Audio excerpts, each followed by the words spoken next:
सदगुरु भी। सदगुरु के लिए ये गायन है,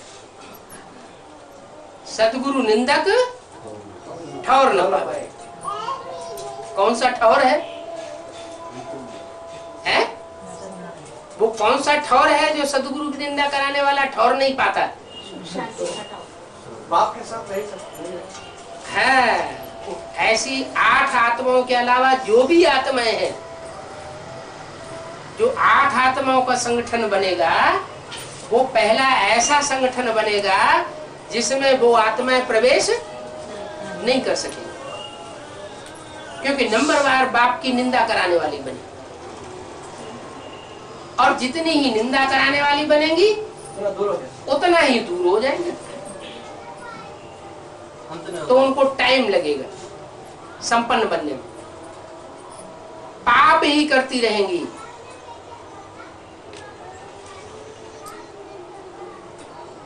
उन्हें इतनी निरहंकारिता आ नहीं पाती। इतना निरहंकारीपन आना चाहिए कि हम तो तमो प्रधान आत्मा है। तमो प्रधान आत्मा सेवा का कोई काम नहीं कर सकती। तमो प्रधान आत्मा को अपनी ही लगी रहती है तामसी वृत्ति। वो सेवा करने की बजाय डिससर्विस ही करेगी। सेवा फिर कौन करता है?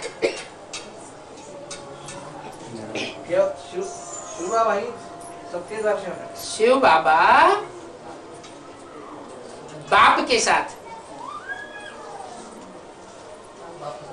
मिलकर के सेवा करता है। और एक है, एक होते हुए भी कंबाइंड है। उसको कहते हैं बाप दादा। बाप दादा कंबाइंड होकर के सर्विस कर रहे हैं। हम आत्माएं सेवा करने वाली नहीं है। अहंकार जब तक खत्म नहीं होता है तब तक वो हमको अहंकार तंग करता है। बजाय हम दूसरों को सुख देने के दुखी हो जाते हैं। अभी तो अव्यक्तवाणी में कितनी बार बोला है, कुछ नहीं करना है। क्या करना है? दुआएं दो और दुआएं लो। लेकिन अंदर जो ईर्ष्या द्वेष भरा हुआ है वो दुआएं देने और दुआएं लेने की स्टेज धारण करने देता है? नहीं धारण हो पाती। कहीं न कहीं मन के अंदर जो नजदीकी लोग हैं उन्हीं के प्रति ईर्ष्या द्वेष आता रहता है। तो आखिर ये कब खत्म होगा? जब डंका बजेगा तो सब अलर्ट हो जाएंगे। वैसे भी आजकल के जो समझदार नेताएं हैं वो ये समझने लगे हैं कि इस देश की स्थिति सुधरने वाली नहीं है जब तक मार्शल लॉ लागू न हो। एक भारत देश ऐसा है जहां अभी तक भी मार्शल लॉ शुरू नहीं हुआ है। मिलिट्री शासन नहीं हुआ। इमरजेंसी हुई लेकिन मिलिट्री शासन नहीं हुआ। पाकिस्तान में बार बार मिलिट्री शासन होता है। उनका जो धर्म ग्रंथ है कुरान शरीफ, उसमें मिलिट्री की तरह ऑर्डर दिए हुए। ज्ञान की कोई चीज ही नहीं कुरान में। और भारत देश बिल्कुल उसके अपोजिट है। लेकिन यहां सुधार भी तब तक नहीं हो सकता जब तक यहां मिलिट्री शासन न हो। वो समझते हैं कि जो जिस्मानी मिलिट्री है वो मिलिट्री शासन होने से ये भारत देश सुधर जाएगा। अरे जिस्मानी मिलिट्री के द्वारा भारत देश सुधरने की बात नहीं है। ये तो बाप रूहानी बाप आते हैं जो रूहानी मिलिट्री तैयार करते हैं। उसमें रूहानी मिलिट्री के द्वारा सुधार होगा। रूहानियत में टिकने वाली आत्माओं का जो संगठन है वो संगठन ही संसार का कल्याण करेगा। पहले छोटा रूप होगा जिसके लिए बोला हुआ है एक भी पावरफुल संगठन तैयार होने पर एक दूसरे ग्रुप को खींचते हुए अंत में 108 की माला का संगठन एक हो जाएगा।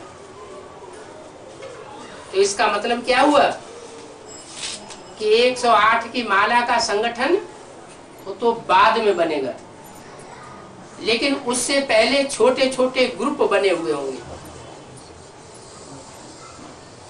कितने ग्रुप होंगे?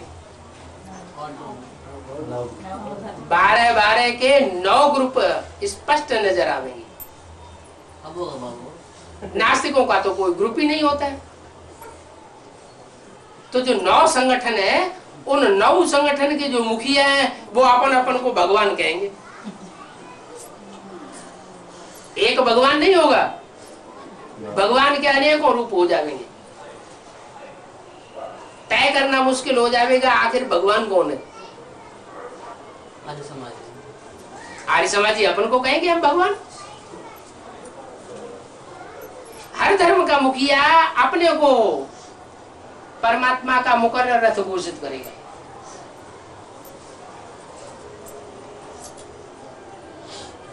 तो जो ज्योतिषियों ने जो घोषणाएं की हैं, उन घोषणाओं में भी ये बात आई है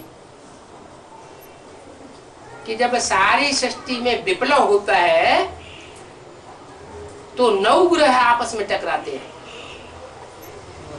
क्या? वो तो उन जड़ ग्रहों को समझ लेते हैं। उन जड़ ग्रहों की तो बात ही नहीं है।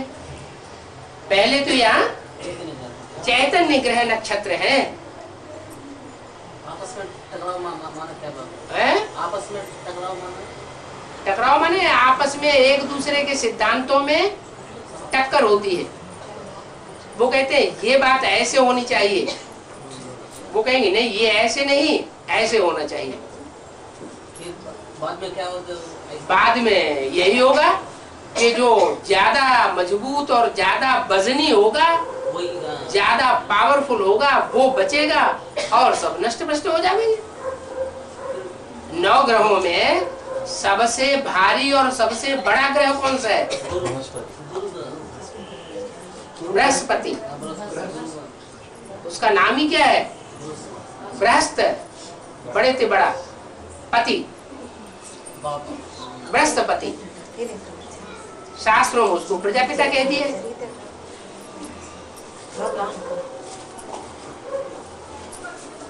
वो शिव बाबा ने उसे प्रजापिता कह दिया है और शास्त्रों में उसे प्रजापति कह दिया, दक्ष प्रजापति। तो जो प्रजापति है वही वास्तव में सदगुरु का पार्ट बजाता है, बृहस्पति का पार्ट बजाता है। और जिसको भगवान का संरक्षण मिला हुआ हो मुकर्रर रूप से, उसे डरने की कोई बात है नहीं, इसलिए वो भारी पड़ जाता है। भारी पड़ जाने के कारण जो और ग्रह टकराते हैं उनकी टक्कर का उसके ऊपर कोई असर नहीं पड़ता। तो बाकी ग्रह नक्षत्र सब टकरा के खलास हो जाते हैं।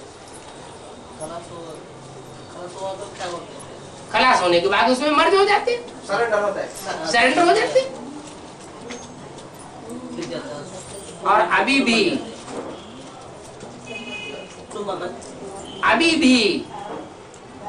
वो टकराहट अंदर अंदर जारी है, जिसे कहते हैं शीत युद्ध। शीत युद्ध, हाँ जी।